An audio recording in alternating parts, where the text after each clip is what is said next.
Hi, this is Betsy again. So, the story I'm going to tell you is called Rumpelstiltskin. So, it goes like this. Once upon a time, a long time ago, there was a farmer who had a daughter named Lulabelle. Now, this farmer, he was okay, but you know what he liked to do? He liked to brag a lot. So one day he ran into the king and he said, "Hey king, guess what? My daughter, Lulabelle, can turn any hay and straw into gold." Well, of course, the king loved gold. And he said, "Sure, really? Okay, I want her to spin all the straw and hay in this room into gold." Well, now the farmer was kind of stuck in a corner, and he said, "Okay, no problem." He pushed his daughter into the room, shut the door, locked it, and left.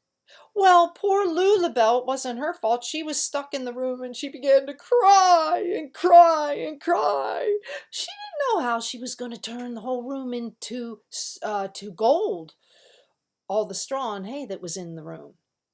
When she was crying so hard, she barely noticed a little tiny man standing in the corner of the room.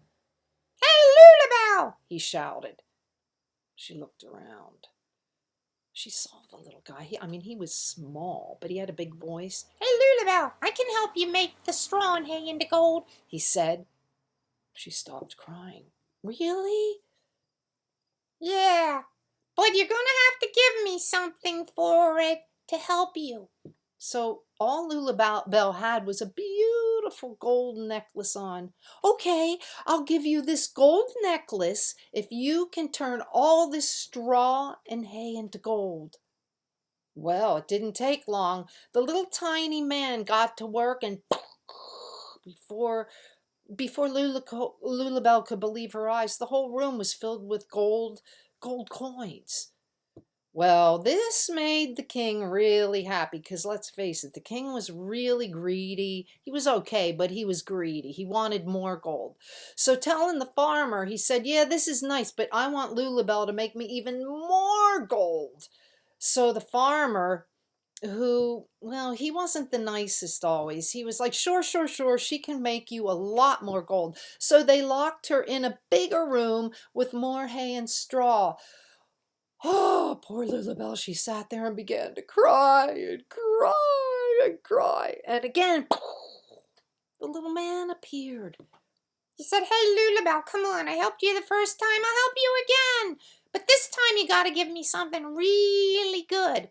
Well, Lulabelle didn't have any more jewelry. The little guy said, "Hey, how about you give me your firstborn child?" Well, not knowing what to do, Lulabelle, she wasn't thinking. She said, "Sure, I'll give you my firstborn child." So the little guy and Lulabelle agreed on it, and before you knew it, the whole room was filled with gold coins. Well, off went the little guy because she didn't have a child at that point. But the king was so impressed, he said, "Lulabelle, I'd like to marry you." Maybe he wanted her to make a lot more gold, or maybe he loved her. I don't know. But anyway, so Lulabelle and the king got married. They lived kind of happily. And before you knew it, Lulabelle gave birth to a little boy child. He was really, really sweet and cute. But things got kind of bad from there because remember, the little promise Lulabelle made with the little guy who made the gold. Well, one night, really late at night, he appeared in the little boy's bedroom. And Lulabelle discovered him there trying to take the child. And he said, "Hey, remember the deal we had? You promised to give me your firstborn child." Oh, Lulabelle took a big breath in and she realized this was the promise she made. She began to cry and cry. She didn't want to lose her little boy. Well, the little guy wasn't so bad. He said, "Look, if you can guess my name in three, one, ooh, 1, 2, 3. days. You can keep your child, and I'll never bother you again." Well, who wouldn't go for that? So Lulabelle said, "Sure, I can guess your name. I'll figure it out in 3 days." So the little guy disappeared, and the little boy stayed behind with his mom, Lulabelle.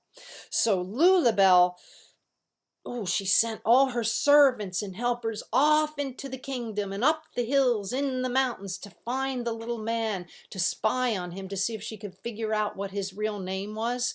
Well, one of her dedicated, devoted servants, he hiked for 2 days, and on the third day he got to the top of a mountain, and in the woods he spotted the little tiny man singing and dancing, singing and dancing. "My name is Rumpelstiltskin, my name is Rumpelstiltskin, she'll never, never figure it out, ba-ba-ba-ba, Rumpelstiltskin is my name."